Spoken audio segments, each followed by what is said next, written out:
मन के हारे हार है, मन के जीते जीत, कहे कबीर हरि पाइये मन ही की प्रतीत। अर्थात जीवन में जय और पराजय केवल मन के भाव हैं। यानी जब हम किसी कार्य के शुरू में ही हार मान लेते हैं तो हम सचमुच में ही हार जाते हैं, लेकिन हमारी मंजिल के लिए जब जूझते हैं, बार बार गिर कर खड़े होते हैं, तब हमारा आत्मविश्वास कई गुना बढ़ जाता है। इसके बाद जब मंजिल मिलती है तो उसकी खुशी कई गुना होती है। इसलिए आपकी जीत या हार को कोई और तय नहीं कर सकता, यह खुद आपके ऊपर ही निर्भर करता है। मन ही वो सबसे बलवान तत्व है जिसे शरीर के सब अंगों, हाथ, पैर, नाक, कान आदि तथा जड़ चेतन सभी इंद्रियों का राजा और प्रशासक स्वीकार किया है। हम या हमारी इंद्रियां जो कुछ भी करती हैं, उन्हें करने का इरादा या विचार पहले मन में ही प्रबल बनता है। इसके बाद उसकी प्रेरणा से अन्य इंद्रियां इच्छित कार्य की ओर सक्रिय हुआ करती हैं। इच्छा बुरा जो कुछ भी होता या सब किया जाता है, यह सब मन की इच्छा और प्रेरणा से हो पाता है।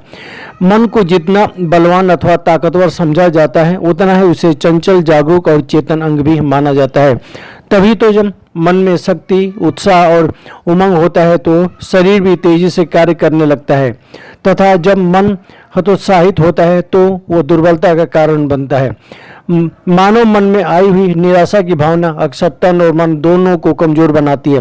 इसी कारण हर स्थिति में मन बनाए रखो। मन को चंचल, अस्थिर या डावाडोल न होने की प्रेरणा दी जाती है, क्योंकि मन मानस की समस्त इच्छाओं का केंद्र होता है, जो वास्तविक हार और सच्ची जीत के रूप में व्यवहार में दिखाई पड़ता है।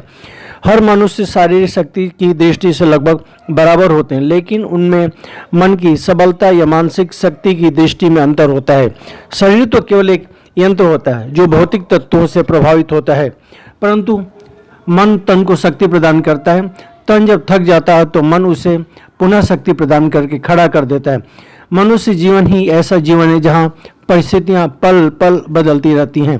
ये परिस्थितियाँ सफलता, असफलता, जय, पराजय, हानि, लाभ किसी भी रूप में हो सकती हैं, लेकिन जब ये जीवन के मार्ग में विघ्न, बाधाएं या रुकावटें बनकर आती हैं तो साधारण मनुष्य का मन इन विपत्तियों को देख करके बहुत जल्दी हार स्वीकार कर लेता है, जबकि प्रतिभाशाली व्यक्ति अपने मानसिक बल के आधार पर उन पर विजय प्राप्त कर लेता है। विषम परिस्थितियों में और उन पर मानसिक दृढ़ता के कारण विजय प्राप्त करना उसे महान बना देती है। कहने का मतलब है कि जो भी परिस्थितियां मिले पर हारे नहीं इंसान। मनुष्य जीवन का तो संदेश यही है कि किसी भी कार्य में सफलता प्राप्त करने के लिए व्यक्ति का मन की दृढ़ता का होना बहुत जरूरी है। गुलामी और आतंकवाद के वातावरण में जब भी क्रांतिकारी विद्रोह का बिगुल बजा लेते हैं तो मुट्ठी भर हड्डियों वाले महात्मा गांधी ने विश्व विजयी जिन अंग्रेजों को देश से बाहर कर लेते हैं, तो आखिर वो कौन सा बल था? निश्चय ही थी मन की सबलता, यानी मन से हार न मानने की सबलता। आम जीवन में भी एक हमारे पास कहावत है, जीवन है तो जहान है। वास्तव में यह हमारा कहावत बहुत ही उचित है। जिसका जी या मन ही बुझ जाता है, सब प्रकार की सुख सुविधाएं पा करके भी उसका जीवन अपने लिए बोझ समान हो जाया करता है। इसके विपरीत जिसका मन दृढ़ होता है, हर हालत में तरोताजगी का अनुभव कर सकता है, वह कठोर अभाव में भी जी लेता है। नीति शास्त्रों में भी यही कहा गया है, मनुष्य न सिंहमु पैती लक्ष्मी, अर्थात दृढ़ एवं स्थिर मन वाले वीर सिंहों का ही लक्ष्मी वर्ण किया करती हैं। गीता में श्री कृष्ण ने भी अर्जुन को यही उपदेश दिया है कि मन को कभी बुझने या मरने नहीं देना चाहिए।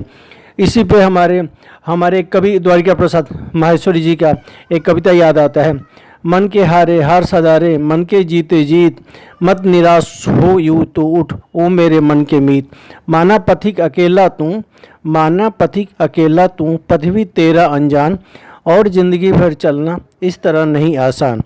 पर चलने वालों को इसकी नहीं तनिक परवाह, बन जाती है साथी उसकी स्वयं अपरिचित राह।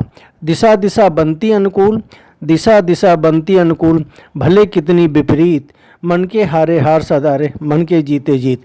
थैंक यू सो मच दोस्तों। अगर मेरा ये आपको ऑडियो पसंद आया होगा तो प्लीज़ चैनल को लाइक करें और सब्सक्राइब करें। Thank you so much.